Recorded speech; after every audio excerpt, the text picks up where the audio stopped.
Micro finance ಕಂಪನಿಗಳು ಸಾಲಗಾರರಿಗೆ ಏನಿಲ್ಲದ ಕಿರುಕುಳವನ್ನು ಕೊಡ್ತಿದ್ದಾರೆ. ಇದರ ಬೆನ್ನಲ್ಲೇ ಬೆಂಗಳೂರು ಜಿಲ್ಲಾಧಿಕಾರಿ ಸಭೆ ನಡೆಸಿ ಫೈನಾನ್ಸ್ ಕಂಪನಿಗಳಿಗೆ ವಾರ್ನಿಂಗ್ ಕೊಟ್ಟಿದ್ದಾರೆ.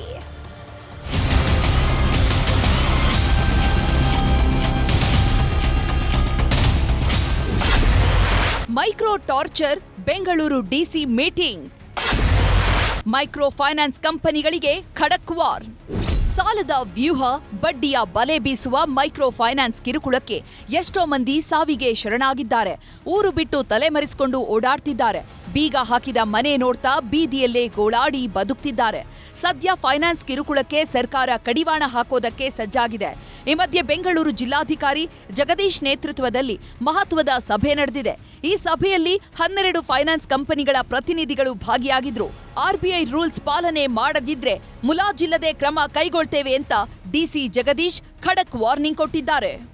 ಎಷ್ಟು ಮೈಕ್ರೋ ಫೈನಾನ್ಸ್ ಇನ್ಸ್ಟಿಟ್ಯೂಷನ್ಗಳು ಇನ್ನೂ ಸಹ ಆರ್ಬಿಐ ಗೈಡ್ಲೈನ್ ಪ್ರಕಾರ ರಿಜಿಸ್ಟರ್ಡ್ ಮಾಡದೆ ಕೆಲಸ ನಿರ್ವಹಿಸ್ತಾ ಇದೆ ನಮ್ಮ ಜಿಲ್ಲೆಯಲ್ಲಿ ಅಂತ ಬಹಳ ಮುಖ್ಯವಾಗಿ ಅಧಿಕಾರಿಗಳಿಗೆ ಸೂಚನೆಯನ್ನು ಕೊಟ್ಟಿದ್ದೀವಿ.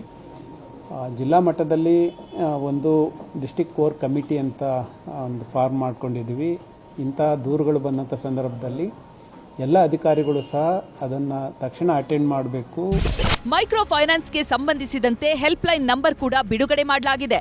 ಸಿಬ್ಬಂದಿ ಕಿರುಕುಳ ನೀಡಿದ್ರೆ 0800 22 11 292 0800 22 96 7200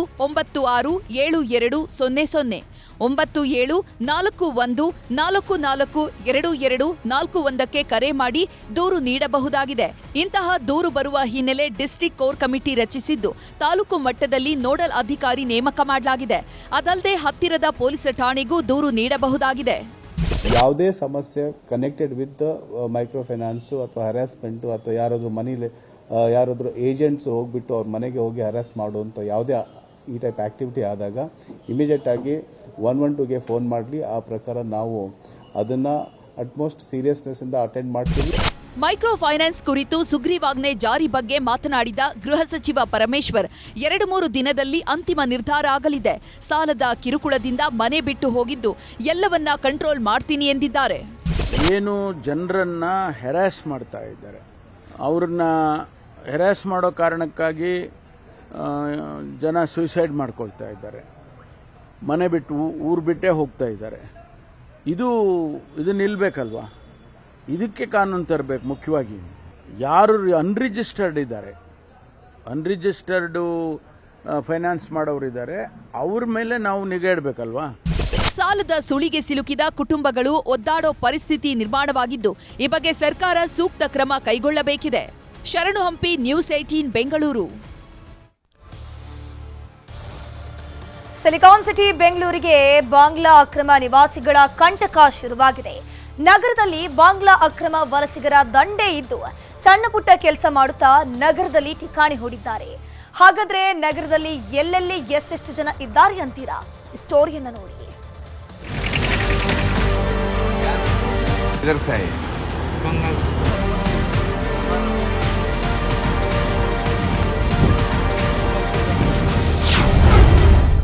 ಬೆಂಗಳೂರಲ್ಲಿ ಬಾಂಗ್ಲಾ ವಲಸಿಗರ ಹಾವಳಿ.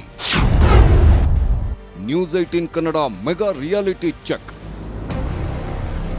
ಸಿಲಿಕಾನ್ ಸಿಟಿ ಬೆಂಗಳೂರಲ್ಲಿ ಅಕ್ರಮ ವಲಸಿಗರ ಹಾವಳಿ ಮಿತಿಮೀರಿ ಹೋಗಿದೆ. ದೇಶ ಬಿಟ್ಟು ಓಡೋಡಿ ಬರುವವರಿಗೆ ಉದ್ಯಾನ ನಗರಿ ಸೇಫ್ ಸಿಟಿ ಆದಂತಾಗಿದೆ. ಎಲ್ಲೆಂದರಲ್ಲಿ ಠಿಕಾಣಿ ಹೂಡಿರೋ ಅಕ್ರಮ ವಲಸಿಗರಿಗೆ ಹೇಳೋರಿಲ್ಲ, ಕೇಳೋರೂ ಇಲ್ಲ. ಅವರಾಡಿದ್ದೇ ಆಟ, ಮಾಡಿದ್ದೆಲ್ಲ ಮಾಫಿ ಅನ್ನೋ ಪರಿಸ್ಥಿತಿ ನಿರ್ಮಾಣವಾಗಿದೆ. ತಲೆಮರೆಸಿಕೊಂಡು ಬಂದ ವಲಸಿಗರು ಎಲ್ಲೆಲ್ಲಿ ಬೀಡು ಬಿಟ್ಟಿದ್ದಾರೆ ಅನ್ನೋದರ ಬಗ್ಗೆ ನಿಮ್ಮ ನ್ಯೂಸ್ 18 ಮೆಗಾ ರಿಯಾಲಿಟಿ ಚೆಕ್ ನಡೆಸಿದೆ. ರಾಜಧಾನಿಯಲ್ಲಿ ಅಡಗಿದವರ ಕುರಿತು ಪಿನ್ ಟು ಪಿನ್ ರಹಸ್ಯ ಮಾಹಿತಿ ತೆರೆದಿಟ್ಟಿದೆ. ಇನ್ನು ಅಕ್ರಮ ವಲಸಿಗರ ಬಗ್ಗೆ ನ್ಯೂಸ್ 18 ಗ್ರೌಂಡ್ ರಿಪೋರ್ಟ್ ಅನ್ನ ಬೆಳಗ್ಗೆಯಿಂದ ನಿಮ್ಮ ಮುಂದೆ ಇಡ್ತಾ ಇದೆ. ನಿರಂತರವಾಗಿ ಒಂದೇ ಭಾಗದಲ್ಲಿ 5-6 ಜೋಪಡಿಗಳಲ್ಲಿ ವಾಸ ಮಾಡ್ತಾ ಇದ್ದಾರೆ. ಬೆಂಗಳೂರಲ್ಲಿ ಈ ಬಗ್ಗೆ ನ್ಯೂಸ್ 18 ಮೆಗಾ ರಿಯಾಲಿಟಿ ಚೆಕ್ ಅನ್ನ ಮಾಡಿದೆ, ಸ್ಟಿಂಗ್ ಆಪರೇಷನ್ ಅನ್ನ ಮಾಡಿದೆ.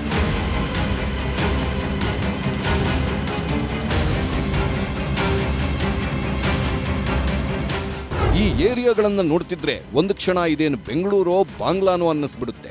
ಎಲ್ಲಿ ನೋಡಿದ್ರೂ ಜೋಪಡಿಗಳನ್ನ ಹಾಕೊಂಡು ಅದೇಗೆ ಅಕ್ರಮವಾಗಿ ಬೀಡು ಬಿಟ್ಟಿದ್ದಾರೆ ನೋಡಿ. ನಗರದ ಮಾರುತ್ತಹಳ್ಳಿ, ಬೆಳ್ಳಂದೂರು, ಮುನ್ನೇಕೊಳಲು, ಕೆಆರ್ಪುರ, ರಾಮಮೂರ್ತಿ ನಗರ, ಎಲೆಕ್ಟ್ರಾನಿಕ್ ಸಿಟಿ ಭಾಗದಲ್ಲಿ ಜೋಪಡಿಗಳಲ್ಲಿ ಜೋಪಾನವಾಗಿ ತಂಗಿದ್ದಾರೆ. ಪದೇ ಪದೇ ಪೊಲೀಸರು ಬಿಬಿಎಂಪಿ ಪರಿಶೀಲನೆ ನಡೆಸೋದ್ರಿಂದ ಸಣ್ಣ ಸಣ್ಣ ಗುಂಪುಗಳಾಗಿ ಬೇರೆ ಬೇರೆ ಕಡೆ ಡಿವೈಡ್ ಆಗಿದ್ದಾರೆ. ಹೀಗೆ ಅಕ್ರಮವಾಗಿ ಬಂದ ಬಾಂಗ್ಲಾ ಪ್ರಜೆಗಳ ಬಳಿ ಯಾವುದೇ ದಾಖಲೆ ಇಲ್ಲ. ವಿಳಾಸ ಕೇಳಿದ್ರೆ ಕೋಲ್ಕತ್ತಾ, ನದಿಯಾ ಅಂತ ಹಾರಿಕೆ ಉತ್ತರ ಕೊಡ್ತಾರೆ. ಯಾವ ರಾಜ್ಯದವರೆಲ್ಲ ಇಲ್ಲಿ ಎಲ್ಲ ರಾಜಸ್ಥಾನ ರಾಜಸ್ಥಾನ ಅಲ್ಲ ಈ ಜೋಪಡಿಯವರು ಅವನು ಬಂಗಾಳಿ ಎಲ್ಲರೂ ಯಾವ ಬಾಂಗ್ಲಾದೇಶನ ಏನೂ ಇಲ್ಲ. ಅಲ್ಲಿ ತುಂಬಾ ಇದೆ. ಎಲ್ಲಿ ಶೋಭಾ ಗೇಟ್ ಇದೆನಾ ಅಲ್ಲಿ ತುಂಬಾ ಜೋಗಿದೆ ನೋಡಿ. ಎಲ್ಲಿ ಅಲ್ಲಿ ಅವರೆಲ್ಲ ನೋಡಿ ಅಲ್ಲಿ ಬ್ಲೂ कलर साइड वही वही ठीक है. कौन सा देश वाले हो सब? सब बांग्लादेश इधर हिंदुस्तान वाला नहीं.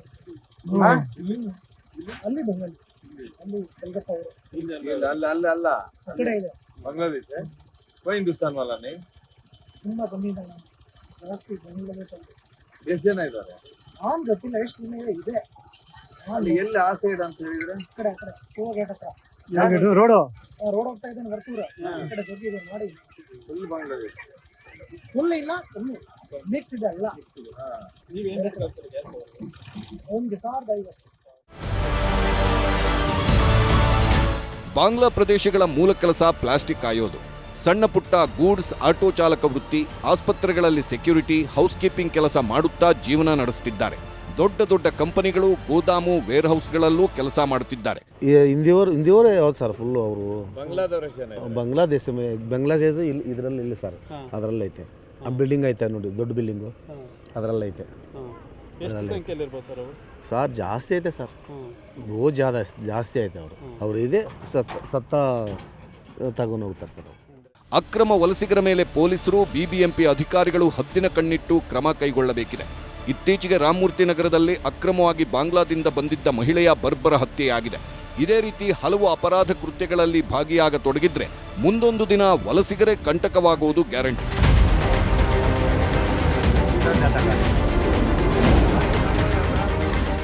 Muniraju, crime bureau, news 18, Bengaluru.